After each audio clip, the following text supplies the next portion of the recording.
Good to see you again. I don't know, I hope everybody was here from yesterday. I can see some people have come back again, which is great. Yeah, we're going to talk a little about building a fan base and about live music. I was in the Recoleta Mall on Saturday, I think, and this lady was playing on the street. She was really, really good, actually. I thought she was excellent. In English, we call this busking, but I guess you'd call it a street performance. And she had this dog here that had a sort of balloon in its mouth. And the dog would run around while she sang, which I thought was a very interesting twist on playing live. But playing live in the street is a really important thing, in my view. It's a very good thing to do. If you want to be a performer, a successful performer, try playing in the street, because that's when you find what songs work, what songs don't. If a song really is, the people really like it, they'll put money into the hat down here. If they don't like it, they'll walk by. So you find out which songs work best with the public. You also hone your craft. You know, it really toughens you up, because some of the audience is horrible. You know, they might swear at you or something. So you have to be able to cope with that. And it's a great sort of confidence builder. And it also helps you play better and react with audiences better. So I'm a great believer in street performing, and we'll have a little look at that in a second. But this lady was really good. You see, she's got a little amp here, a little portable amp, battery operated, I would imagine. Yeah, it must be. And a mic stand, and you know, the guitar was going through the amp. But she was fabulous. I thought she was really good. So that brings me on to this guy. Now, he's a street performer as well. I saw him playing in Florence in Italy, and he was, you could hear, he had the same setup. He had a mic and an amplifier, and he was playing live. He had a few pedals, so he wasn't looping. He wasn't looping. He wasn't having anything recorded. He was playing everything live. And he played like Pink Floyd songs and U2 songs, but he was very good-looking guy. And I watched him for a while, and I thought, yeah, I'll throw some money into his guitar case. So I threw €2 in. And then I noticed he had a pile of CDs there, and it said, help yourself, €10 each. So I watched him for a while, and I bought a CD. I put €10 in the guitar case. I watched him for an hour, and a lot of people were buying his CDs, and a lot of people were throwing money in. To his hat. And I got back to the hotel and I worked out how much he was earning per year. And this is what he was earning. Oh, I'll play a little bit of one of his. The CD was okay. It was like demos, you know. It was sort of okay. He had quite a good voice, but it was a very simple CD, just a jewel case and one slip of paper in it. And he had some of his own material there as well. It wasn't just covers. Where am I? Here we go.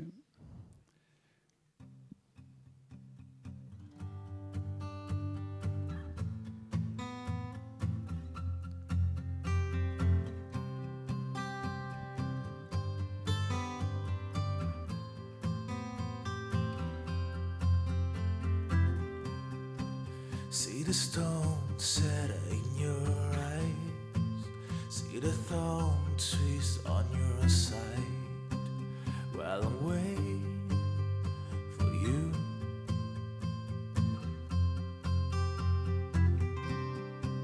Slide her hand and twist on fate. I'm bad on nail, she makes me wait. And I'm waiting without you. With or without you. With or without you. Through the storm we reach the. So yeah, that was, you know, good voice, simple arrangement. Anyway, I got back to the hotel and I got my calculator out. And this is what it was. I watched him sell 10 CDs at 10 euros each every 15 minutes. And that was 40 in an hour, plus the cash that people were giving him anyway. The cost of the CD couldn't have been more than €1 at the very most. Probably less than that, actually. So the income per CD was €9.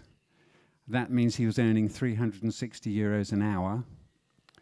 I worked out if he did 4 hours a day, he did 2 hours in the afternoon and 2 hours in the evening, and he did 6 days per week, and he did 48 weeks a year, so I gave him 4 weeks holiday. He was earning €414,720 per year, which in US dollars is $443,124 per year. So that's how to make a living from music. The UK Prime Minister earns $267,000 a year, so he's earning nearly twice what the UK Prime Minister is earning. So you see, I told you, street performing is good. Right. That's all in the book, by the way, that example, if you want to have a look at it. So building a fan base. What you have to do is to put a team around you. When you start, you'll do everything yourself, of course. But as you start to get more popular and you start to get some popularity, you need to put a team around you. Now, if you're a pure author, that means a pure songwriter, you need to put you could put a team around you. You could have a manager, maybe not. But if you're a performer and an author, you would certainly need one. A publisher, that's very important. A good publisher will get your music out to the world, get other people to cover it, cover songs, and generally further your songwriting career. You'll need a music and film agent, possibly. There are specialist companies who specialize at getting your music into films and television productions. A lawyer, they're always needed. Accountants, they're always needed. Film score agent, if you're interested in writing music for a film, that's the whole body of the film. It's a very specialist area, actually. But if you're interested in doing film score composing, there are agents, particularly in Los Angeles and London, and probably elsewhere, who can help you do that. A webmaster, well, you always need a website. You could do that yourself. Internet marketing director, well, possibly. But, that's an author's team, and you can see it's just the people around you that are going to further your career. That's if you're a pure author, and you're just interested in writing music. You're not really interested in having a performing career. But if you are a performer, you'll find that there's a lot more people involved. The performers team start with a manager. The manager is very important, I think, in the performers team. And a phonogram producer or a record company. You could have your own record company. You could do it yourself, or you could do it through a proper, business. One of the majors, perhaps. There are only 3 majors now, of course: Warner's, Sony, and Universal. Booking agent's really important. Quite difficult to get a good booking agent, I find. That's one of the more difficult roles to get. You have to work very hard at getting a booking agent, a good one. But if you do find a good one, they can be very, very important. Lawyers, again, accountants, they're always there. Tour manager, if you get to a certain height, you need someone to actually manage the tour for you underneath the manager. So you have the manager, the tour manager, and then the crew and the band. Webmaster, again, of course. Webmaster can often be a friend or someone who's very tech savvy, who believes in the band. It's very important that the webmaster understands the music, understands the band, understands what you're trying to get across as an artist or a band. Sound lighting engineer, we'll talk a bit more about that, but they are very important indeed, in my view. Roadies, they're the people that sort of set the equipment up on stage. Choreographer, if you're into dance routines, that's going to be important. A makeup artist, if you're into that glam sort of thing. Wardrobe assistant, clothes. Where are we? Someone came up at the top there, can't see what it was now. Publicist. Yeah, I mean, obviously publicists are a sort of old school thing, but they're still quite important. Plugger. I don't know if you know a called a plugger, but a plugger is someone who gets your music on TV and radio. And they're specialists, certainly in the US and UK and other territories. Their only job is to get your music on the radio. Studio producer, obviously. Travel agent, they're important. Visa and work permit agents. You try getting an American work visa, it's a real nightmare. And you need to have a good 6 months run at it, as we saw with that Hillary Clinton example yesterday. A freight agent and a merchandiser. Freight agents, you know, they will get the cheapest way of getting your gear from one place to another. I deal a lot with freight agents, and very important. Is it going to go by sea or is it going to go by air? Those sort of questions. Merchandiser. You can probably sell T-shirts and things yourself. That's what a merchandiser does. I saw Carajo on Saturday, and I was watching their merchandise stand, and it was 6 deep with people the whole evening, just desperate to give them money to buy a T-shirt. I reckon they probably took $100,000 on T-shirts on Saturday night here at Luna Park. That's my guess. I'm maybe wrong, but I would say that's the sort of money they would have taken. Oh, what was the one that came up there? Oh, here we go.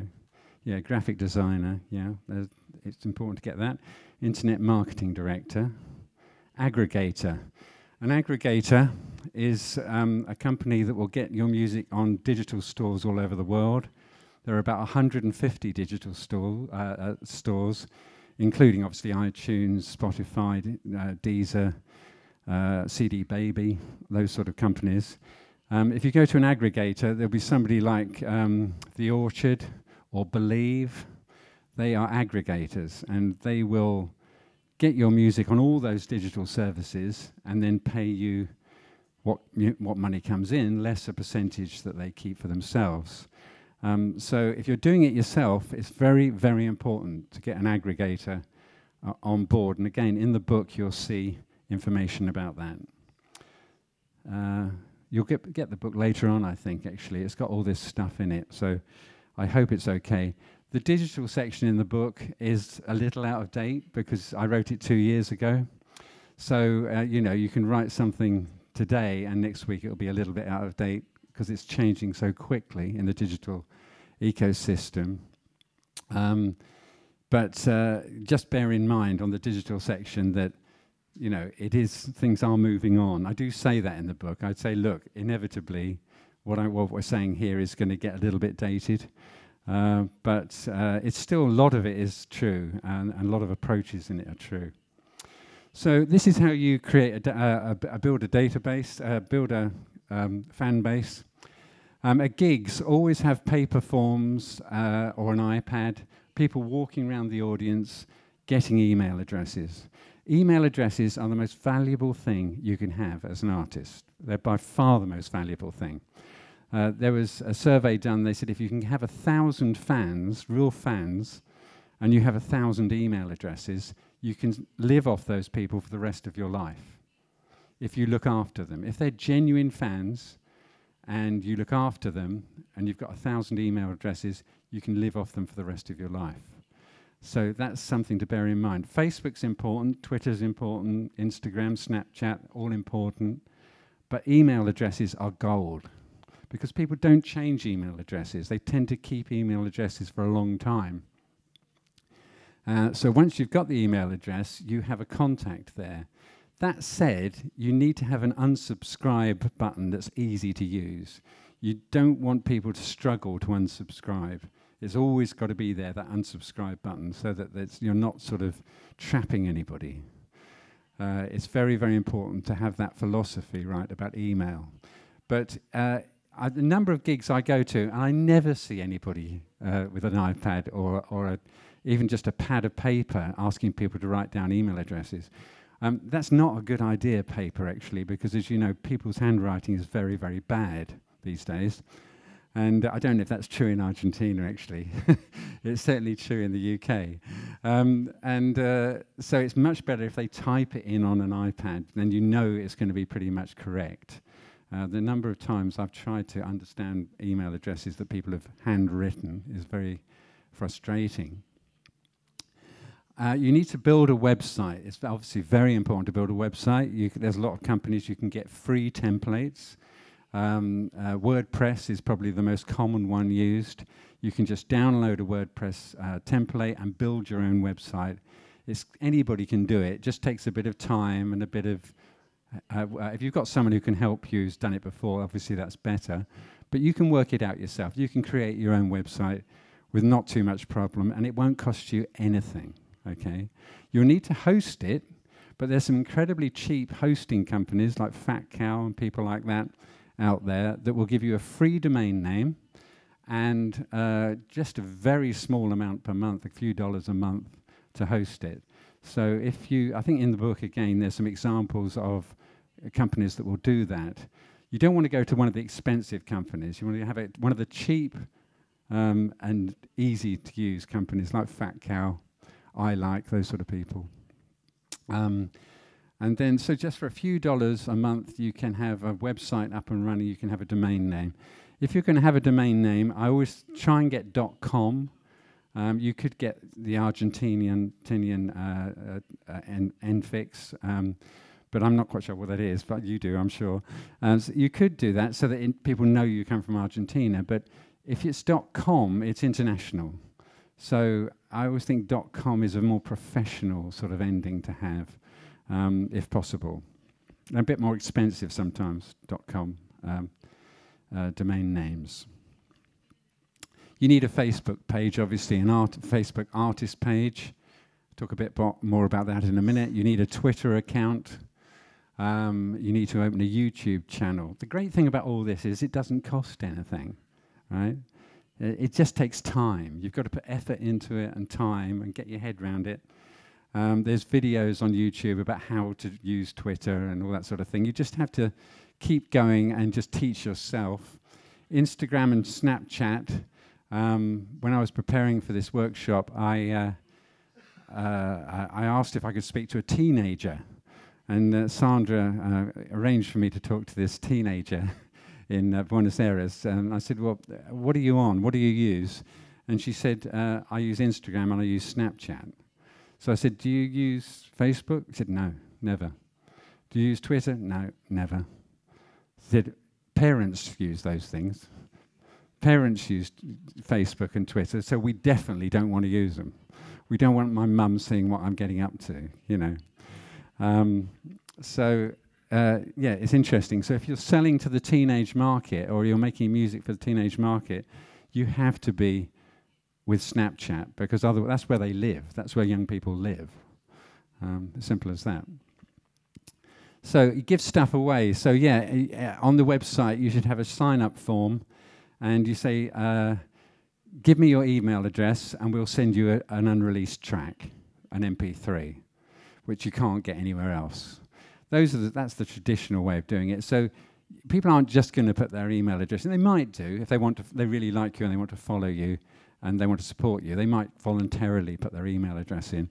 But if you can give them something in return, like an MP3 or a free ticket to a gig or something like that, that's a fair deal. They give you one thing, you give them something. Uber fans. Now, Uber fans are the die-hard, hardcore fans. I hope you got that one. Hardcore fans, yeah, they're going to be the ones that really think you're great, you know. Now, you have to really look after those people. There'll be a handful of them, maybe 3 or 4, but they are your ambassadors. They will go out and spread the word in a way that you couldn't possibly do. So an Uber fan is, when you spot an Uber fan, really look after them, okay? I've talked about the 1,000 fans. Yeah, Placebo, the band Placebo, they did a live stream where they sat around in somebody's front room and talked about their upcoming album. They talked about each track. They played a little bit of each track, and they talked about how they made it, how they wrote the lyrics, blah blah blah. And what you had to do if you wanted to get this stream and see it, you had to sign up. So you had to put your email address in to receive the stream. And they got 50,000 email addresses in one day. You know, so that just shows a brilliant way of getting a fan base. I mean, you start with 50. I mean, right, they're already established, Placebo. But still, even for an established band, 50,000 in a day is incredible. So again, the website, you need a good, simple design. The landing page, that's the first page, needs to have an email data capture box, in my view, or some easy way of getting to it. You don't want anything that slows the website down, so don't have any flash or animation on the front page. I think that's a complete no-no. It just slows things down. People will not wait these days. If they have to wait for something to load, they're onto something else. They've gone. So you don't want anything that slows it down on the front page. A webmaster, like I say, you need somebody who understands you and the music. It needs to be updated every day, in my view, or every other day. If you see a website that's got advertising gigs that have already happened, it's a disaster, a complete disaster. It's better to have no website if you're going to do that. And the number of times I've gone to an artist's website and they said, oh, you know, there's a list of gigs and they've already happened. You know, you don't want that. You need to update it every single day. Put a review of the gigs that you've done, by all means, or anything like that, but not come to this gig and it's already happened. So that's incredibly important to keep it updated. It's got to be a good user experience. So this is WP Touch. The other important thing, of course, is to have what we call responsive design, so that you design it on a laptop or a desktop computer, and then you've got to have a conversion plugin for mobile, and it's incredibly important to do that. Don't ever think you can design a website on a laptop or a desktop and it'll work on mobile. It won't. Well, it will, but you won't be able to read anything. What these plugins do is they convert the website so it's easily read on a mobile, or converts it to that design of a mobile. Like I say, WP Touch is free. It's a free plugin, so you can design your website with WordPress, and then this is WordPress Touch, WP Touch. That would convert it to mobile. There's several other companies. This is one of them, Wannabe Mobile. They will convert your website to mobile. This one too, MobiSite Galore. This is James Bay. I don't know if he's popular here, but breakthrough artist in the UK and doing very well in the USA. Had a look at his site, and that's his sign-up form for email addresses. Now, personally, I would have put this bit at the top. I think that's the wrong way around. He's obviously, you can sign in with Facebook, Twitter, Tumblr, Google, Instagram, SoundCloud. But this is the important one with a traditional account, email address, blah, blah, blah. Because once you've got that, you've got contact with them for a very long time, if not for life. It's important to do these things as well, of course, but I would have put that at the top if it had been me. Again, that's another sign-up form for his site with the social account, if you want to go that way. This is Imogen Heap. I don't know if you're aware of Imogen Heap, but she is a complete social media pioneer. She's also pioneering blockchain. I don't know if you're aware of blockchain. It's in my view, blockchain is the future of the music industry. It's an accounting, a transaction system based on Bitcoin that is absolutely amazing. And if the music industry would embrace blockchain, it would be totally transparent and totally efficient. I won't go into the details of blockchain, but you might want to check it out if you're not familiar with it. She is a social media queen, really. She's a friend of mine too, and she's designed these gloves that play music. I'm not quite sure how that works, but still. Anyway, she's got 2.03 million Twitter followers. That's a lot of Twitter followers. I don't know how many you've got, but that's a lot. And then if you look at face, oh, that's a tweet. You know, she's talking about this, that, and the other. She's just had a baby. Baby was playing music on her latest single with a rattle or something. But you can see 2.03 million followers. She's following 31,000 people. Yeah, she's done 5,862 tweets since she started. And she tweeted about me last week. I was thrilled. You have to remember, a tweet will get to 2.03 million people too. So I'm standing for election this Thursday at PPL, which I'm on the PPL board anyway, but I'm standing to be elected as a director. And she very kindly voted for me. But not only that, but she tweeted to the world that she'd voted for me. So that was really handy, I have to tell you. That's worth its weight in gold. I mean, it's just unbelievable she did that. This is her Facebook page. How many Facebook likes has she had? Here we go. 790,605. That is astonishing, that figure. Absolutely astonishing. 800,000 people have liked her Facebook page. She is a great artist, and if you're interested in developing the digital sort of marketing area for you or your artist, you could follow her and be a friend of her on Facebook. See how it goes. So just watch what she does, and that's a great example to follow. Right, the National. This is the National. They've got a more streamlined website. It's just this image here. With a few tabs at the top and bottom. It's very clean. I like how clean it is. It's not cluttered. And if you click follow, of course, you can just go down, join mailing list, Facebook, Twitter, Instagram, YouTube, SoundCloud, iTunes, Amazon, Spotify, Pandora, set list, or lyrics. You can check out lyrics of their songs. That's a very nice, clean website. Down here, you've just got iTunes, Amazon, and vinyl. I don't know if it's happening here, but there's a huge re-interest in vinyl in the world at the moment, particularly in the UK. And last year, income to the music industry from vinyl sales was more than YouTube in the UK. That tells you two things. One is that vinyl is absolutely booming again, and B, that YouTube don't pay very much money. That's what that statistic, but it's an amazing statistic. And we'll talk about YouTube later on this afternoon. But that's a nice, clean website. I do like that. They're good. That's their email form. You just put your name, your city, your country, and your email address.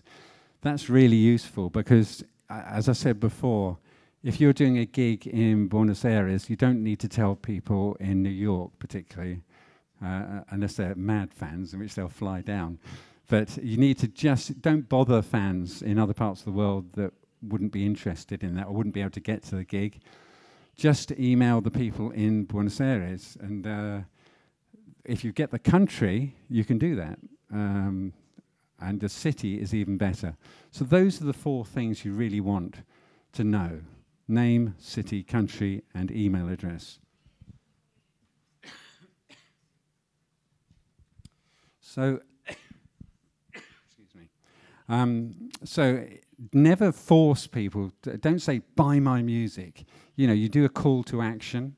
You need to say, can I send you a couple of free tracks? It's a softly approach you want with fans. You don't want to tell them to buy your album like that. It's too hard. They will turn off to that.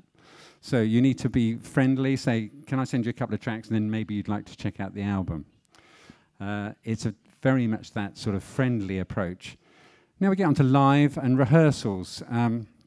Work hard at playing live, and it's very important to really work at playing live. When you rehearse, rehearse in a room with a mirror on the wall so that you can see what you look like. That's really important. The number of rehearsal rooms that don't have mirrors astonishes me. Spend time on clothes and work out movements on stage and segue songs. If you have big gaps between songs, you lose the atmosphere. You might have created a great atmosphere with a song, and then there's a big gap and you've lost it and you have to start again.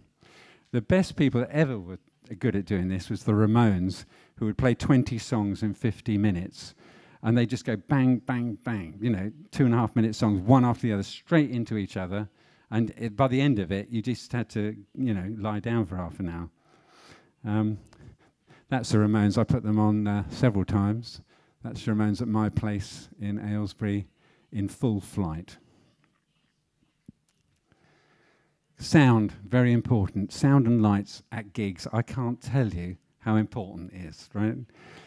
People who just turn up to a gig and haven't checked out what the PA system's like, haven't checked out if there's any lights at the venue. No, never. The first thing you do when you've got a booking is check out, have they got any lights? Have they got a good sound system? Can you get the specifications of the sound system? If they haven't got any lights, buy some and take them with you, or take them with you anyway. And this is right from a little bar gig up to the top to doing the Luna Park Stadium. You need to really get that right. It's incredibly important. This is the Carajo gig I went to on Saturday at the Luna Park Stadium. I don't know if you can see the sound guy there, but that's what a good sound guy looks like. And projection and lights. Now, projection's turning out to be really important. This is an example, lighting. You have to get a spectacular show. So you need lighting. Even in a bar, you must have lighting. This is Carajo. I took this with an iPhone. This was one of the most astonishing shows I've ever seen in Luna Park on Saturday. I went there. I didn't know what to expect. I thought, maybe it'd be okay. It was stunning. It was absolutely stunning. Everything about it, the lighting, the projection, and the sound were absolutely amazing. Probably the best lighting and projection I've ever seen. Check this out.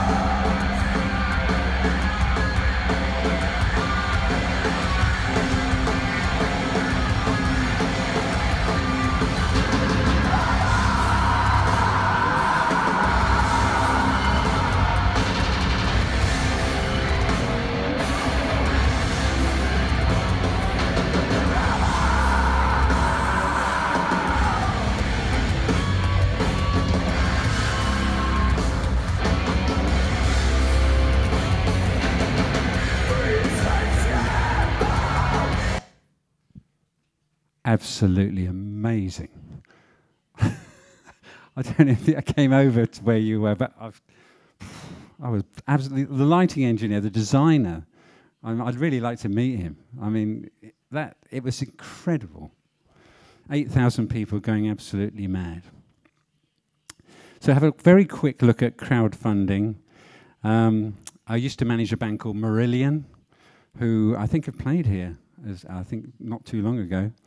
But they developed the whole thing about crowdfunding, and I know Diego was very interested in this, where they went to their fans and said, look, we can't afford to play in America. And the fans said, well, look, we'll club together and send you the money. So in other words, they sold the tickets in advance amongst the fans in the USA, and it paid for them to go over and play the dates. So your fans can fund your next album. They can fund your tour. And this is a whole crowdfunding thing is something that's absolutely exploding at the moment. I'm running out of time here. So these are some of the crowdsourcing services. Kickstarter and Pledge Music are the two biggest. There may be a Spanish one. I'm not sure. Probably there is. But you can check that out on Google.